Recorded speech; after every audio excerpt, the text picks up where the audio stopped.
या देवी सर्वभूतेषु माँ दुर्गा रूपेण संस्थिता नमस्तस्यै नमस्तस्यै नमस्तस्यै नमो नमः। ओम दुम दुर्गाय नमः। जय माता दी। प्रिय भक्तजनों, आज हम सुनेंगे दुर्गा सप्तशती पाठ का अध्याय 12 और 13। अध्याय 12 में बताया गया है कि राक्षसों और दैत्यों का संहार कर देवी माँ कैसे जगत की और देवताओं की रक्षा करती हैं। मैं 3 नेत्रों वाली दुर्गा देवी का ध्यान करती हूँ। उनके श्री अंगों की प्रभा बिजली के समान है। वे सिंह के कंधे पर बैठी हुई भयंकर प्रतीत होती हैं। हाथों में तलवार और ढाल लिए अनेक कन्याएं उनकी सेवा में खड़ी हैं। वे अपने हाथों में चक्र, गदा, तलवार, ढाल, बाण, धनुष, पास और तर्जनी मुद्रा धारण किए हुए हैं। उनका स्वरूप अग्निमय है तथा वे माथे पर चंद्रमा का मुकुट धारण करती हैं। देवी बोली, देवताओं, जो एकाग्रचित होकर प्रतिदिन इन स्तुतियों से मेरा स्तवन करेगा, उसकी सारी बाधा निश्चय ही दूर कर दूंगी। जो मधुकैटभ का नाश, महिषासुर का वध तथा शुंभ निशुंभ के संहार के प्रसंग का पाठ करेंगे तथा अष्टमी, चतुर्दशी और नवमी को भी जो एकाग्रचित हो भक्ति पूर्वक मेरे उत्तम महात्म्य का श्रवण करेंगे, उन्हें कोई पाप नहीं छू सकेगा। उन पर पापजनित आपत्तियां भी नहीं आएंगी। उनके घर में कभी दरिद्रता नहीं होगी तथा उनको कभी प्रेमी जनों के विछोह का कष्ट नहीं भोगना पड़ेगा। इतना ही नहीं, उन्हें शत्रु से, लुटेरों से, राजा से, शस्त्र से, अग्नि से तथा जल की राशि से भी कभी भय नहीं होगा। इसलिए सबको एकाग्रचित होकर भक्तिपूर्वक मेरे इस महात्म्य को सदा पढ़ना और सुनना चाहिए। यह परम कल्याणकारक है। मेरा महात्म्य महामारी जनित समस्त उपद्रवों तथा आध्यात्मिक आदि तीनों प्रकार के उत्पातों को शांत करने वाला है। मेरे जिस मंदिर में प्रतिदिन विधि पूर्वक मेरे इस महात्म्य का पाठ किया जाता है, उस स्थान को मैं कभी नहीं छोड़ती। वहाँ सदा ही मेरा सन्निधान बना रहता है। बलिदान, पूजा, होम तथा महोत्सव के अवसरों पर मेरे इस चरित्र का पूरा पाठ और श्रवण करना चाहिए। ऐसा करने पर मनुष्य विधि को जानकर या बिना जाने भी मेरे लिए जो बलि, पूजा या होम आदि करेगा, उसे मैं बड़ी प्रसन्नता के साथ ग्रहण करूंगी। शरत काल में जो वार्षिक महापूजा की जाती है, इस अवसर पर जो मेरे इस महात्म्य को भक्ति पूर्वक सुनेगा, वह मनुष्य मेरे प्रसाद से सब बाधाओं से मुक्त तथा धन धान्य एवं पुत्र से संपन्न होगा। इसमें तनिक भी संदेह नहीं है। मेरे इस महात्म्य, मेरे प्रादुर्भाव की सुंदर कथाएं तथा युद्ध में किए हुए मेरे पराक्रम सुनने से मनुष्य निर्भय हो जाता है। मेरे महात्म्य का श्रवण करने वाले पुरुषों के शत्रु नष्ट हो जाते हैं। उन्हें कल्याण की प्राप्ति होती तथा उनका कुल आनंदित रहता है। सर्वर्थ शांति कर्म में बुरे स्वप्न दिखाई देने पर तथा ग्रह जनित भयंकर पीड़ा उपस्थित होने पर मेरा महात्म्य श्रवण करना चाहिए। इससे सब विघ्न तथा भयंकर ग्रह पीड़ाएं शांत हो जाती हैं और मनुष्यों द्वारा देखा हुआ दुःस्वप्न शुभ स्वप्न में परिवर्तित हो जाता है। बाल ग्रहों से आक्रांत हुए बालकों के लिए यह महात्म्य शांतिकारक है तथा मनुष्यों के संगठन में फूट होने पर यह अच्छी प्रकार मित्रता कराने वाला होता है। यह महात्म्य समस्त दुराचारियों के बल का नाश कराने वाला होता है। इसके पाठ मात्र से राक्षसों, भूतों और पिशाचों का नाश हो जाता है। मेरा यह सब महात्म्य मेरी सामीप्य की प्राप्ति कराने वाला है। पशु, पुष्प, अर्घ्य, धूप, दीप, गंध आदि उत्तम सामग्रियों द्वारा पूजन करने से, गणों को भोजन कराने से, होम करने से, प्रतिदिन अभिषेक करने से, नाना प्रकार के अन्य भोगों का अर्पण करने से तथा दान देने आदि से 1 वर्ष तक जो मेरी आराधना की जाती है और उससे मुझे जितनी प्रसन्नता होती है उतनी प्रसन्नता मेरे इस उत्तम चरित्र का एक बार श्रवण करने मात्र से हो जाती है। यह महात्म्य श्रवण करने पर पापों को हर लेता है और आरोग्य प्रदान करता है। ब्रह्म मेरे प्रादुर्भाव का कीर्तन समस्त भूतों से रक्षा करता है तथा मेरा युद्ध विषयक चरित्र दुष्ट दैत्यों का संहार करने वाला है।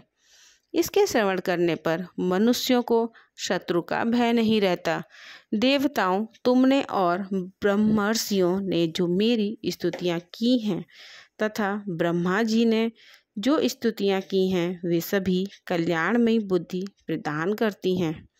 वन में, सूने मार्ग में अथवा दावानल से घिर जाने पर, निर्जन स्थान में लुटेरों के दाव में पड़ जाने पर या शत्रुओं के पकड़े जाने पर अथवा जंगल में सिंह, व्याघ्र या जंगली हाथियों के पीछा करने पर, कुपित राजा के आदेश से वध या बंधन के स्थान में ले जाए जाने पर अथवा महासागर में नाव पर बैठने के बाद भारी तूफान से नाव के डगमग होने पर और अत्यंत भयंकर युद्ध में शस्त्रों का प्रहार होने पर अथवा वेदना से पीड़ित होने पर, सभी भयानक बाधाओं के उपस्थित होने पर जो मेरे इस चरित्र का स्मरण करता है वह मनुष्य संकट से मुक्त हो जाता है।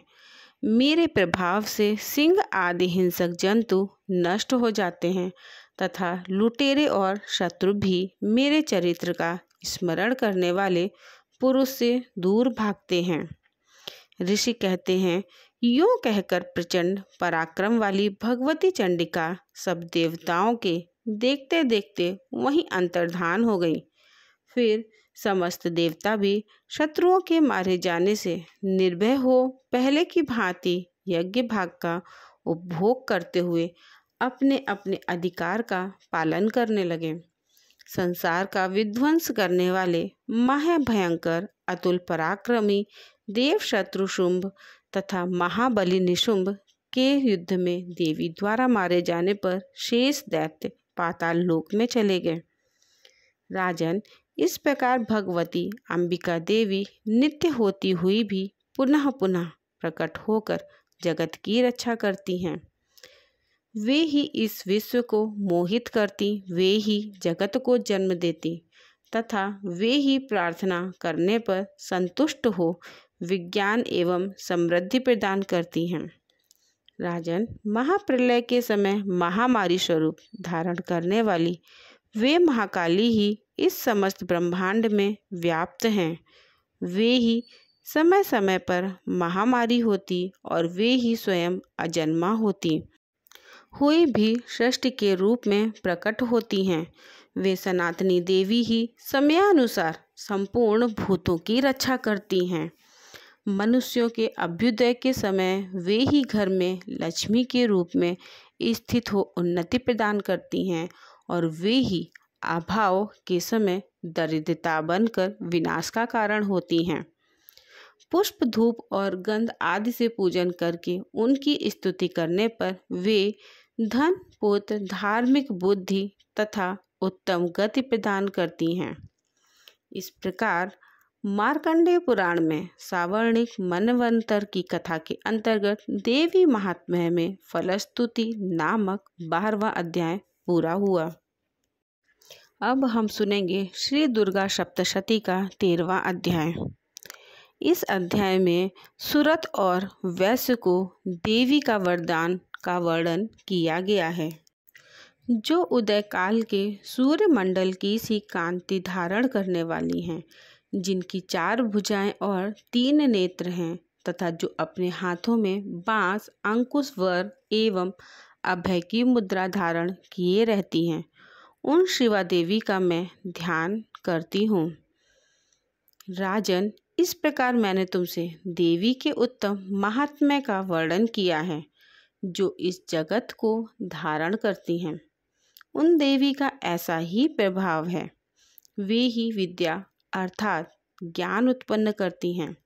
भगवान विष्णु की माया स्वरूपा उन भगवती के द्वारा ही तुम यह वैश्य तथा अन्य विवेकी जन मोहित होते हैं, मोहित हुए हैं तथा आगे भी मोहित होंगे। महाराज, तुम उन्हीं परमेश्वरी की शरण में जाओ। आराधना करने पर वो ही मनुष्यों को भोग, स्वर्ग तथा मोक्ष प्रदान करती हैं। मार्कंडेय जी कहते हैं, कौष्टुकी जी मेधा मुनि के यह वचन सुनकर राजा सुरथ ने उत्तम व्रत का पालन करने वाले उन महाभाग महर्षि को प्रणाम किया। वे अत्यंत ममता और राज्यापहरण से खिन्न हो चुके थे।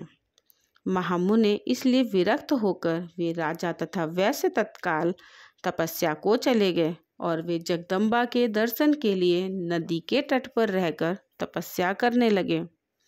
वे वैश्य उत्तम देवी सूक्त का जप करते हुए तपस्या में प्रवृत्त हुए। वे दोनों नदी के तट पर देवी की मिट्टी की मूर्ति बनाकर पुष्प, धूप और हवन आदि के द्वारा उनकी आराधना करने लगे। उन्होंने पहले तो आहार को धीरे धीरे कम किया, फिर बिल्कुल निराहार रहकर देवी में ही मन लगाए एकाग्रता पूर्वक उनका चिंतन आरंभ किया। वे दोनों अपने शरीर के रक्त से प्रोक्षित बलि देते हुए लगातार 3 वर्ष तक संयम पूर्वक आराधना करते रहे। इस पर प्रसन्न होकर जगत को धारण करने वाली चंडिका देवी ने प्रत्यक्ष दर्शन देकर कहा। देवी बोली, राजन तथा अपने कुल को आनंदित करने वाले वैश्य, तुम लोग जिस भी वस्तु की अभिलाषा रखते हो वह मुझसे मांगो, मैं संतुष्ट हूँ तथा तुम्हें वह सब कुछ दूंगी। मार्कंडेय जी कहते हैं, तब राजा ने दूसरे जन्म में नष्ट ना होने वाला राज्य मांगा तथा इस जन्म में भी शत्रुओं की सेना को बलपूर्वक नष्ट करके पुनः अपना राज्य प्राप्त कर लेने का वरदान मांगा। वैश्य का चित्त संसार की ओर से खिन्न और विरक्त हो चुका था और वे बड़े बुद्धिमान थे। अतः उन्होंने तो ममता और अहंता रूप आसक्ति का नाश करने वाला ज्ञान मांगा। देवी बोली, राजन, तुम थोड़े ही दिनों में शत्रुओं को मारकर पुनः अपना राज प्राप्त कर लोगे। अब तुम्हारा राज वहाँ स्थिर रहेगा। फिर मृत्यु के पश्चात तुम भगवान सूर्यदेव के अंश से जन्म लेकर सावर्णिक मनु के नाम से इस पृथ्वी पर विख्यात होगे। वैस, तुमने भी जिस वर को मुझसे प्राप्त करने की इच्छा की है उसे देती हूँ। तुम्हें मोक्ष के लिए ज्ञान प्राप्त होगा। मार्कंडेय जी कहते हैं, इस प्रकार उन दोनों को मनवांछित वरदान देकर तथा उनके द्वारा भक्ति पूर्वक अपनी स्तुति सुनकर देवी अंबिका तत्काल अंतर्ध्यान हो गई। इस तरह देवी से वरदान पाकर क्षत्रियों में श्रेष्ठ सुरथ सूर्य से जन्म ले सावर्णी नामक मनु होंगे।